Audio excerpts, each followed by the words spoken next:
Bismillah ar-Rahman ar-Rahim. In the name of God, the compassionate, the merciful, thank you all. Dean Holler, thank you for your warm welcome to the Washington National Cathedral. Sheikh Hamza, first of all, and my friend, dear friend, Secretary General, thank you for your very, very generous words. And a heartfelt thanks to Heather Tembleton and the entire Tembleton family and foundation. May God reward the late Sir John for his tremendous legacy in affirming life's spiritual dimension and upholding positive values worldwide. I truly wish I had met Sir John in person, but meeting his family who are carrying on his work is meeting the best of what he stood for. And today I am truly humbled to be recognized by all of you. But let me say, everything you honor me for simply carries onward what Jordanians have always done and how Jordanians have always lived in mutual kindness, harmony, and brotherhood. And so I accept this extraordinary prize, not on my own behalf, but on behalf of all Jordanians. My friends, our country has long upheld religious mutual respect. The five prophets of great resolve, as they are called in the Quran, prophets of Judaism, Christianity, and Islam, peace be upon them all, have blessed our land with their presence. Noah has a tomb in Karak. Abraham came through from the land of what is now Iraq on his way to Hebron. Moses died in Jordan on Mount Nebo. Jesus Christ, the Messiah, was baptized in Jordan on the east bank of the River Jordan by John the Baptist. And my country preserves this special site and others with great care, welcoming Christian pilgrims and other visitors from around the world. The Prophet Muhammad, may peace and blessings be upon him, came to Jordan twice. Once with his uncle as a boy, when he was witnessed by a Byzantine priest as a future prophet, and then later as a young merchant. It was that first encounter under a tree, which is still present in the Jordanian desert, that set the tone for Muslim-Christian coexistence and harmony in Jordan.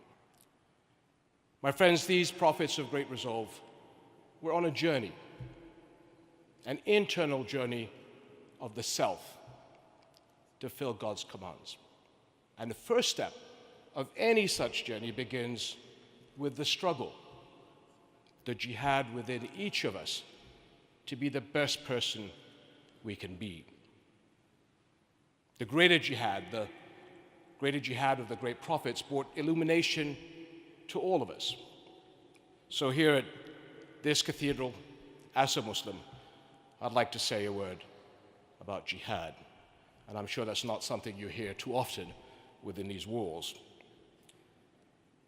But nothing is more important to understand. The greater jihad has nothing to do with the hate-filled fiction promoted by the Khawarij, the outlaws of Islam, such as Daesh and the like, or the Islamophobes, who also distort our religion. It is instead the personal internal struggle to defeat the ego and the struggle we all share for a world of peace, harmony, and love. As has been said in Islam, to love God and love one's neighbor are core commandments. And as Sheikh Hamza noted, the Prophet Muhammad, peace and blessings be upon him, said, none of you has faith until you love for your neighbor what you love for yourself. This is the Islam I learned in Jordan. Islam of kindness and mercy, not of madness and cruelty. Traditional Orthodox Islam, not modern fundamentalist Islam. The Islam of forgive and let live, not of attack and nitpick. The Islam of fundamental principles, usul in Arabic, not of fundamentalist details. the Islam of the holistic vision of the Quran and the Sunnah, and not the cherry-picking of verses to suit a political agenda.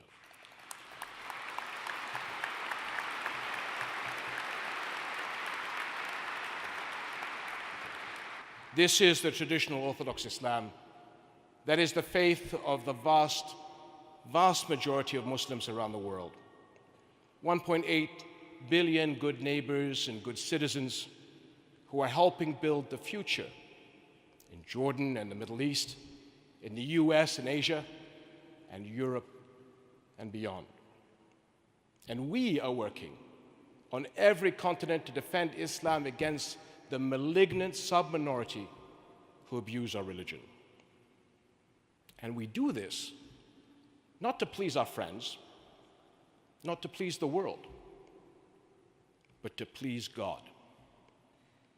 And as long as there is life in our bodies and faith in our hearts, we will continue to do so, God willing, inshallah.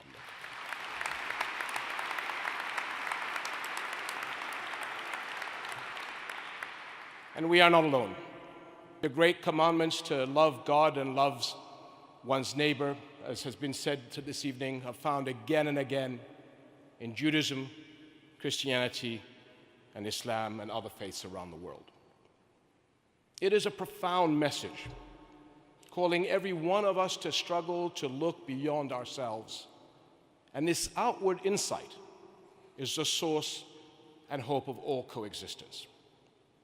And when we talk about hope and coexistence, no issue is more important than Jerusalem. More than half of the world's people belong to religions that hold Jerusalem as a holy city: Islam, Christianity, and Judaism. For Muslims, Jerusalem stands along with Mecca and Medina as one of Islam's three holiest places. And a special duty binds me and all Jordanians as Hashemite custodian of Jerusalem's Islamic and Christian holy sites. With its long multi-faith heritage, Jerusalem must be protected as a unifying city of peace. And I am tremendously grateful to the Tembleton Prize for making it possible to further this work. A portion of the Tembleton Prize will help renovate and restore religious sites in Jerusalem, including the Church of the Holy Sepulchre.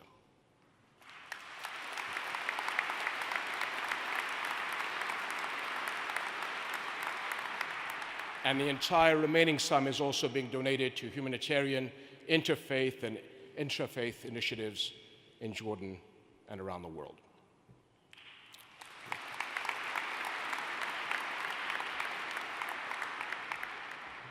My friends, God says in the Quran, for those who say our Lord is God and then follow the straight path, there is no fear, nor shall they grieve.